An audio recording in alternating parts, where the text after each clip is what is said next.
Mateo 16 at ang bersikulo po ay 25 hanggang 26. Sabi po rito, sapagkat ang sinumang mag-ibig iligtas ang kanyang buhay ay mawawalan nito, at ang sinumang mawalan ng kanyang buhay dahil sa akin ay makasusumpong niyaon. Sapagkat ano ang pakikinabangin ng tao kung makantam niya ang buong sanlibutan at mawawalan siya ng kanyang buhay? O ano ang ibibigay ng tao na katumbas sa kanyang buhay? Pagpalain po sa ita ng Diyos. Yes. Napakita po Amen. mga kaibigan, kapatid, na ituturo ng ating Panginoong Kristo na ang sinumang mag-ibig iligtas ang kanyang buhay ay mawawalan ito. So pinapakita po rin ng Panginoong Kristo na yung pagliligtas po natin sa ating sariling buhay ayon sa ating pamamaraan, Pastor. No? Yes, amen. Kasi ang gusto po ng ating Panginoong Kristo ay yung ayon sa kanyang pamamaraan, yung ating makakamtam ang kaligtasan. Sapagkat ang payag ng Panginoong Kristo, ako ang daan at ang katotohanan at ang buhay. Sino man ay hindi makaparoroon sa Ama, kundi sa pamamagitan ko. Yes. So wala po tayong ibang paraan upang tayo ay maligtas, mga kaibigan, kundi kailangan po natin yung paraan ng Diyos at tayo po ay magtatamo ng kaligtasan.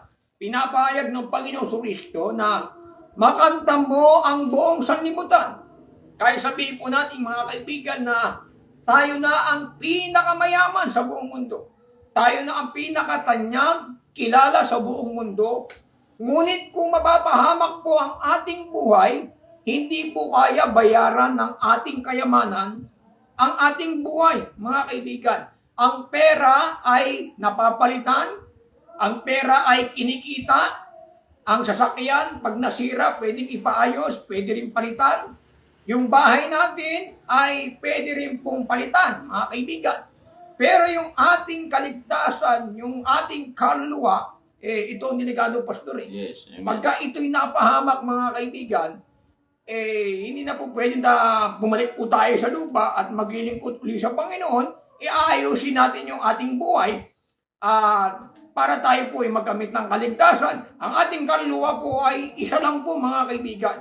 Unang-una, pagka ito po ay naligaw, pagka ito po ay napahamak, mahirap ito, mga kaibigan at mga kapatid. Kaya may pag-asa pa yung kayamanan Pag naghirap ka, pwede ka pang makabangon. Yes, amen. Pagka kayo po ay nahihirapan, pwede po tayong makabangon, mga kaibigan. Pero pag yung ating kaluluwa ay napahamak, mga kaibigan, napakahirap na po itong ibalik.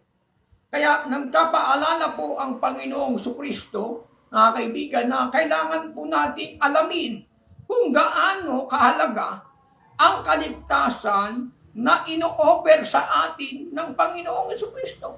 Mga kaibigan, ngayon po, bakit po ba mahalaga ang kaligtasan, mga kaibigan at mga kapatid? Wala pong ibang dahilan kung bakit tayo ay naglilingkod sa Diyos, no? Kundi ang paglilingkod po natin sa Diyos, ang ating purpose ay magkamit po tayo ng kaligtasan ng ating mga kaluluwa. Kasi number one, Pastor, ito pinakamahirap Yes. Pagka napahamak ang kaluluwa, mga kaibigan at mga kapay, ito po ay isang kakilakilabot na bagay. Sa isang tao, pagka napahamak po ang kaluluwa,